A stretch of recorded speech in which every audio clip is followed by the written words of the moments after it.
MKOM PhD. Saya adalah dosen di Fakultas Ekonomi Universitas Teguh Umar di jurusan Manajemen. Bidang keahlian saya adalah Manajemen Pemasaran. Mata kuliah yang saya ampu adalah Manajemen Pemasaran, Pemasaran Jasa, Pemasaran Internasional, maupun e-marketing. Nah, untuk kali ini saya akan memberikan mata kuliah yang berjudul e-marketing. Mata kuliah ini menarik buat saya karena saat ini dunia sudah menjadi digital dan marketing juga harus mengikuti perkembangan zaman. Dan deskripsi mata kuliah e-marketing ini adalah mata kuliah ini merupakan mata kuliah yang memberikan pengenalan tentang konsep, dasar, dan prinsip mengenai pemasaran digital. Dalam mata kuliah ini, mahasiswa akan diperkenalkan dengan peran penting teknologi informasi dan internet dalam menghadapi strategi pemasaran mereka. Mata kuliah ini juga mencakup berbagai topik esensial termasuk apa itu definisi dan konsep dasar pemasaran digital, kemudian evolusi teknik digital, tren dalam pemasaran online, perilaku konsumen dalam konteks digital, dan pengaruh media sosial serta platform digital lainnya dalam kegiatan pemasaran. Dan tujuan utama dari mata kuliah pemasaran digital ini yaitu merancang kampanye pemasaran online, mengoptimalkan situs web dan konten, kemudian mengelola media sosial, menerapkan praktek terbaik dalam iklan digital, dan metrik yang digunakan untuk mengukur keberhasilan pemasaran digital. Nah, mengenai aturan proses pembelajaran di kelas, saya menerapkan beberapa aturan dan etika yang perlu diikuti dalam mengikuti mata kuliah e-marketing ini. Yang pertama adalah etika komunikasi.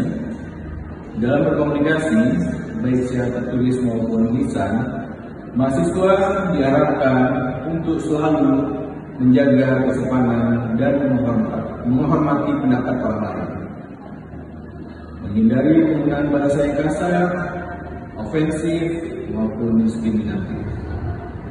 Kemudian mahasiswa dituntut untuk dapat berpartisipasi aktif. Jadi dalam setiap sesi diskusi atau pertemuan, mahasiswa diharapkan untuk dapat aktif. Ini termasuk mengajukan pertanyaan, berbagi pendapat, atau memberikan tanggapan terhadap pendapat orang lain. Kemudian dalam penggunaan teknologi, para mahasiswa diharapkan untuk menguasai teknologi yang digunakan dalam mata kuliah ini, termasuk nanti adanya pembelajaran online ataupun alat lainnya yang relevan. Kemudian di sesi pertama, saya akan memberikan pengenalan mata kuliah, diskusi tentang harapan dan tujuan, kemudian pengenalan konsep dasar pemasaran, kemudian bagaimana perbedaan antara pemasaran digital dan pemasaran konvensional, dan bagaimana evolusi teknologi digital dan perubahan perilaku konsumen. Kemudian sesi kedua, di minggu kedua, saya akan mengajarkan mengenai perkembangan tren dalam pemasaran online dan tentunya kehadiran online bagi bisnis. Kemudian di sesi ketiga dilanjutkan dengan segmentasi dan targeting dalam pemasaran digital dan strategi pemasaran online yang efektif. Kemudian di sesi yang keempat, pengenalan ke dalam strategi pemasaran online dalam membangun kampanye iklan digital. Kemudian di sesi yang kelima, tentang penggunaan media sosial dan melakukan pemasaran digital melalui sosial media.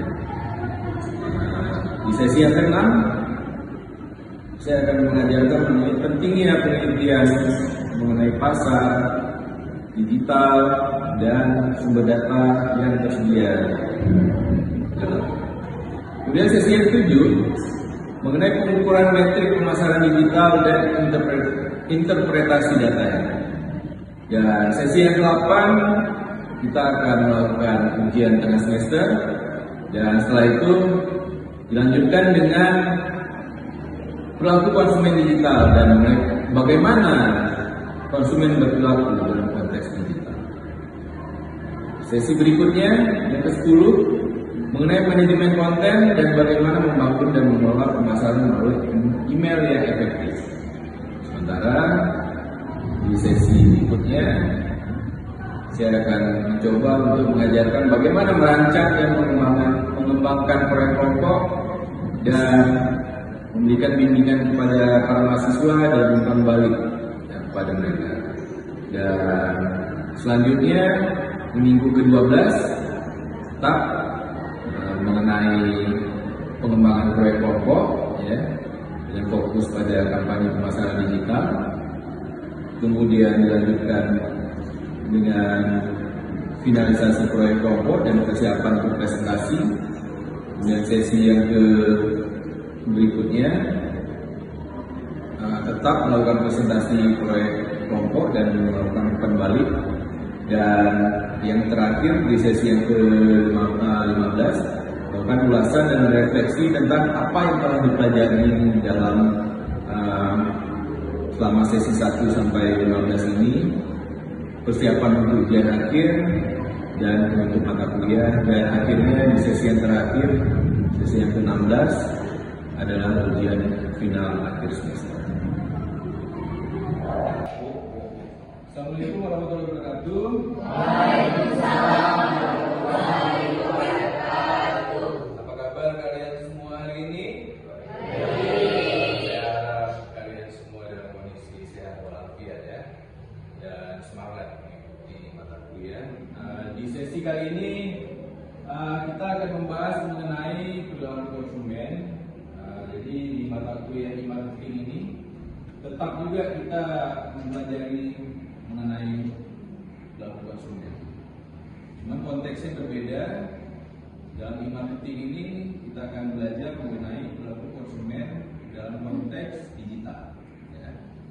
Nah, kalau kalian perhatikan, apa kira-kira perbedaan perilaku konsumen yang konvensional dengan perilaku konsumen digital? Ada yang tahu? Kira-kira sama nggak menurut kalian? Nah, coba baru bedanya apa? Kalau tidak sama? Kalau yang kita ini ada unsur-unsur budaya dan daerah masing-masing. Kalau digital itu keseluruhan, jadi beda budaya. Iya. Nah, jadi karena konteksnya digital itu kan kita bisa di mana aja, ya, nggak harus berada di lokasi tersebut. Nah, sekarang kita lanjut. Apa yang kita akan pelajari pada sesi kali ini? Pertama adalah alasan kenapa kita perlu belajar mengenai perilaku konsumen di era digital. Kemudian definisi apa itu perilaku konsumen di era digital. Dan bagaimana proses perilaku konsumen di era digital ini, dan faktor-faktor apa yang mempengaruhi perilaku konsumen di era digital. Pertama, kita belajar alasannya. Alasan kenapa kita perlu belajar mengenai yang namanya perilaku konsumen, ya. Kira-kira konsumen itu berubah nggak? Berubah, ya. Saya masih ingat dulu kita di Aceh ini cuma ada kecap asin, nggak ada kecap manis, ya. Kecap asin produk cap singa. Pernah dengar kalian? Dari Langsa. Itu jadi oleh-oleh khas Langsa. Jadi kita kalau bilang kecap ke orang Aceh, itu kecap asin, kecap singa. Nggak ada kecap manis. Dan setelah itu muncullah di pasar kecap manis merek ABC, ya.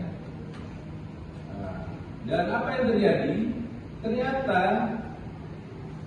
konsumen lebih suka kecap manis, dan akhirnya kecap asin cap singa langsa nggak populer lagi.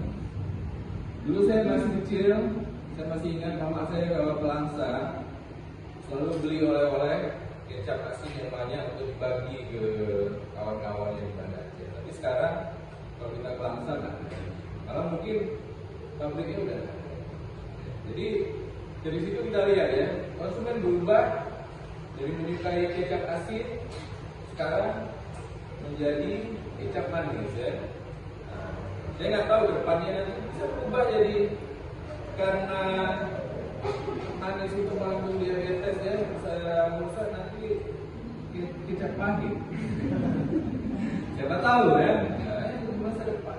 Nah, jadi disitulah makanya perlu kita belajar mengenai perilaku konsumen, karena konsumen selalu berubah.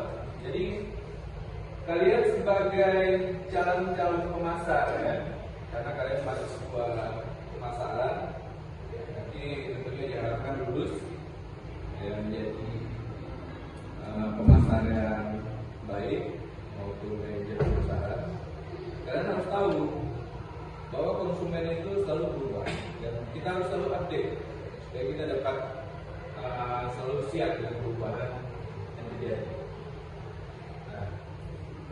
Ada 3 hal di sini yang bisa kita lihat ya, yang menentukan bagaimana program pemasaran itu bisa sukses. Yang pertama, manusia itu selalu membeli sesuatu. Ya. Kalian setiap hari pasti ada aja yang kalian beli ya, ada ya. Walaupun kalian mahasiswa dunia terbatas ya. Nah, jadi itu satu. Kemudian yang kedua, kita ini selalu berusaha untuk merencanakan membeli sesuatu di masa mendatang. Ya. Kalian pasti ada keinginan, aku ingin beli ini atau ganti HP semester depan. Ya. Mungkin kalian sudah rancang di semester ini ya. Kemudian kita ingin, udah bosan nih pakai laptop ini, mau ganti laptop. Jadi biasanya manusia selalu ingin mengganti hal-hal yang lama dengan hal yang baru. Kemudian yang ketiga, kita kadang-kadang menikmati bagaimana waktu kita kenangan waktu kita membeli barang di masa lalu, dan kita akan mencoba untuk membeli lagi. Ya. Kadang-kadang kita ingat pernah makan waktu singgah ke Banda Aceh, pernah makan di warung ini, kita terkesan gitu. Kemudian kita usaha waktu kembali ke Banda Aceh lagi, kita kembali ke warung makan. Untuk itu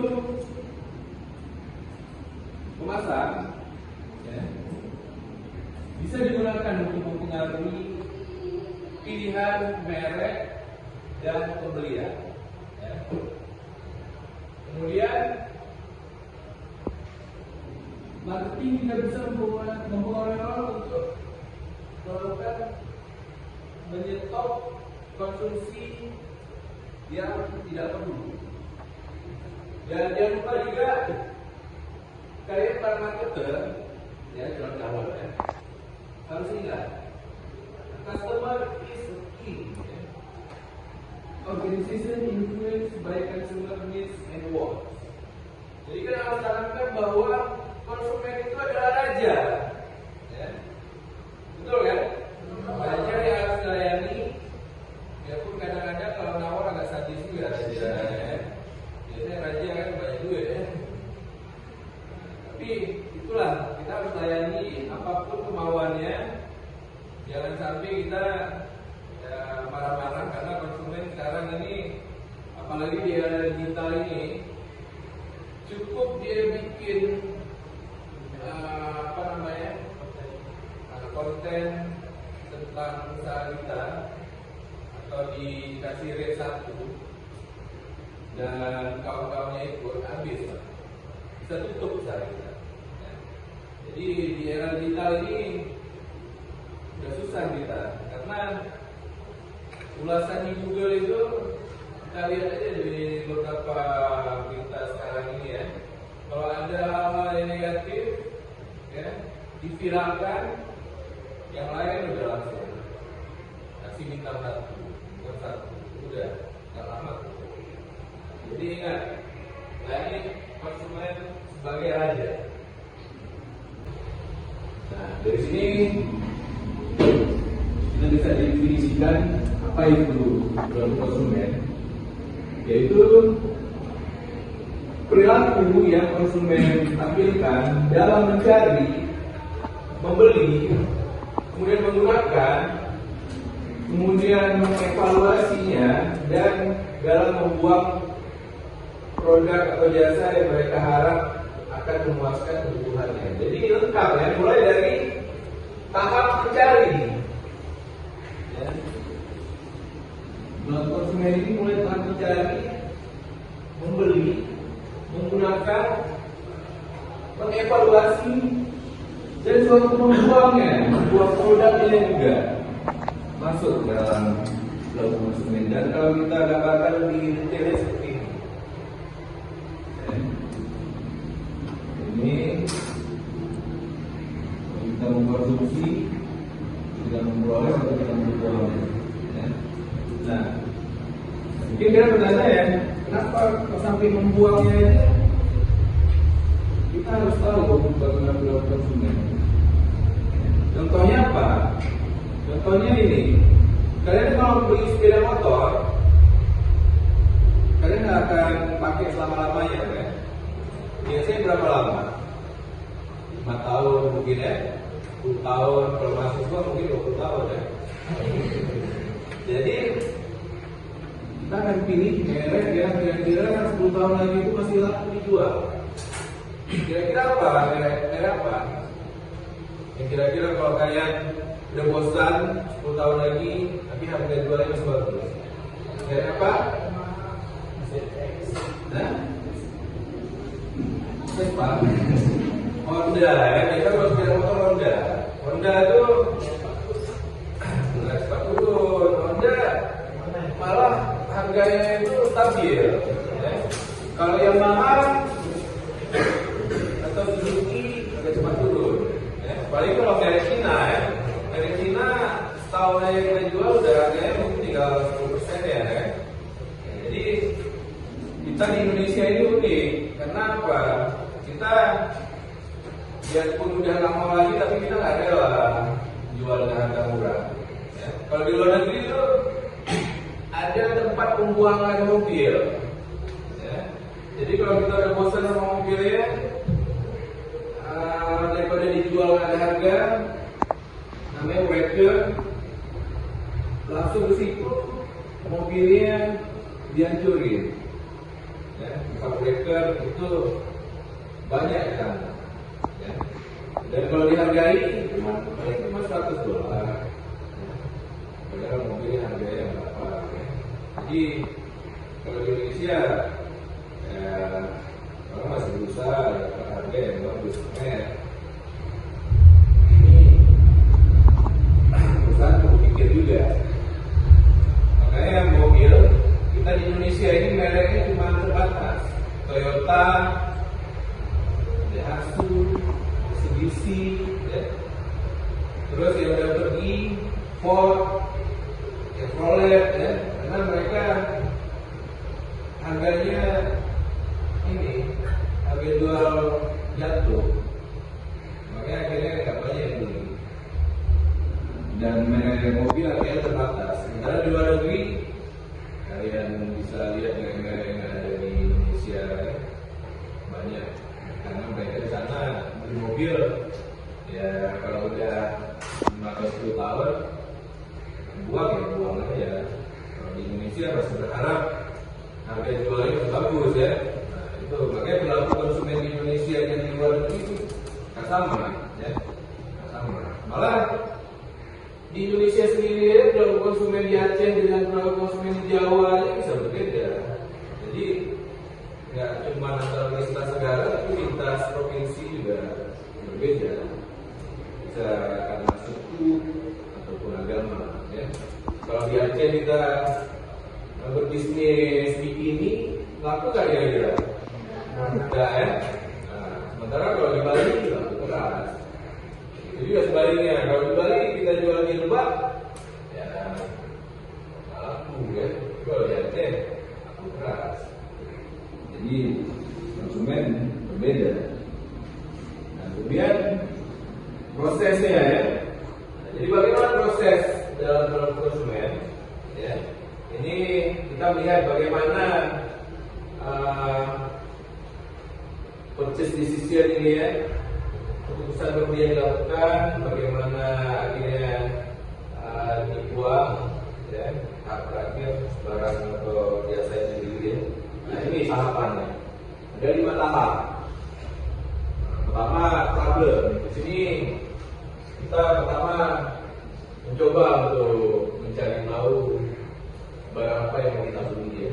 Kemudian berusaha mencari informasi barang tersebut yang paling bagus, kemudian mungkin dengan harga yang nggak begitu mahal, tergantung kita ya. Kita lihat informasi, bisa kita lihat mungkin sebelum beli barang kita telusuri ke ini ya. Apa marketplace yang biasa kalian pakai? Shopee, ya, apa lagi? Lazada, ya. Nah, kita bisa bikin perbandingan harga ya. Nah, kira-kira mana yang bagus. Kemudian dari itu kita bisa memilih solusi mana yang terbaik, pilihan yang terbaik yang bisa kita berikan. Dan akhirnya kita memutuskan untuk membeli barang tersebut. Dan akhirnya kita setelah menikmati barang tersebut kita kan bisa tahu ya, oh ini bagus nih barangnya nih, dan misal beli ya. Jadi kita bisa memutuskan nanti akan kembali membeli barang tersebut atau enggak, atau pindah membeli barang lain. Dan kemudian yang keempat, faktor-faktor apa yang mempengaruhi keputusan pembelian ya. Ada 2 pengaruh. Pertama pengaruh dari konsumen sendiri, kemudian ada pengaruh dari organisasi. Seperti apa pengaruh dari konsumen? Nah, pengaruhnya bisa dari sifat ya, personality. Keluarga juga bisa memberi pengaruh. Kalau keluarga melarang membeli barang tersebut, kita biasanya batal beli ya. Kemudian life stage kita, umur mempengaruhi juga. Income kita mempengaruhi juga bagaimana kita membeli suatu barang. Attitude kita, opini-opini tentang barang tersebut, perasaan, motivasi, pengalaman di masa lalu, kemudian kawan-kawan pengaruh kita dan pengetahuan. Itu berada di sisi pengaruh konsumen. Sementara di sisi pengaruh organisasi itu dipengaruhi oleh pertama merek dan brand. Bagaimana organisasi itu membuat brand yang terkonotasikan ini kualitasnya bagus, ini kualitasnya rendah, ada brandnya. Malah perusahaan kadang-kadang untuk menjangkau konsumen yang beda-beda, mereka membuat brand yang berbeda-beda. Ya. Contohnya perusahaan Garuda ya, untuk yang menengah ke atas, misalnya Garuda, sementara menengah ke bawah menggunakan brand apa? Citylink ya. Jadi banyak perusahaan yang menggunakan brand yang berbeda untuk menjangkau konsumen yang berbeda. Juga fiturnya bagaimana mengiklankan, kemudian memasarkan dari mulut ke mulut, promosi, display di dalam toko, harga, kualitas, servisnya, kemudian program loyalty-nya, bagaimana packaging-nya dibuat ya. Kita bisa lihat ya, kopi gara-gara packaging-nya beda, harganya beda. Gara-gara masalah itu, packaging-nya dibuat sebagus mungkin, harganya beda dengan packaging-nya cuma plastik biasa. Padahal sama kopinya sama. Kemudian produk availability. Jadi bagaimana ketersediaan produk tersebut. Yang terakhir kita akan membahas faktor. Ya. Nah, faktor di sini meliputi banyak hal ya. Ada stimuli, kemudian psikologi, ya, dan terakhir purchase decision. Kemudian faktornya ada yang disebut demografi. Ya. Demografi itu apa? Jadi berapa skala umur konsumen tersebut, kemudian nationality-nya, ya, kemudian bagaimana level pendidikannya, itu semua termasuk dalam faktor demografi. Kemudian faktor budaya. Faktor budaya ya bisa kita lihat contohnya dari gambar ini ya. Tiap-tiap suku bangsa itu punya budaya yang berbeda. Ya. Jadi kita contohkan tadi, kita di Aceh ini mayoritas Muslim. Ya. Jadi budaya kita ini tetap dengan Islam. Hal-hal yang berbau non Islam itu tidak diterima di sini di Aceh. Sementara di provinsi Sumatera Utara ya, karena berimbang antara Muslim dan non Muslim, di sana gampang kita dapati makanan non halal ya. Seperti kita lihat babi panggang juga ya, di jalan-jalan bisa kita lihat dan orang bebas berjual ikannya. Kemudian faktor psikologis. Faktor psikologis ini ya dalamnya dalam otak ya, karena dalam psikologi itu yang disebut hal-hal internal dan ini akan mempengaruhi perilaku konsumen. Bagaimana konsumen itu bersikap dan bagaimana nanti dia akan memutuskan untuk membeli sesuatu. Kemudian next slide. Nah, pentingnya belajar konsumen behavior ini agar brand suatu produk itu bisa sukses. Jadi kalau kita paham mengenai perilaku konsumen, kita akan berhasil sebagai memasarkan produk usaha. Baik, inilah akhir dari materi yang itu. Kita akhiri dulu sesi pertemuan kali ini. Assalamualaikum warahmatullahi wabarakatuh. Sampai ketemu lagi minggu depan.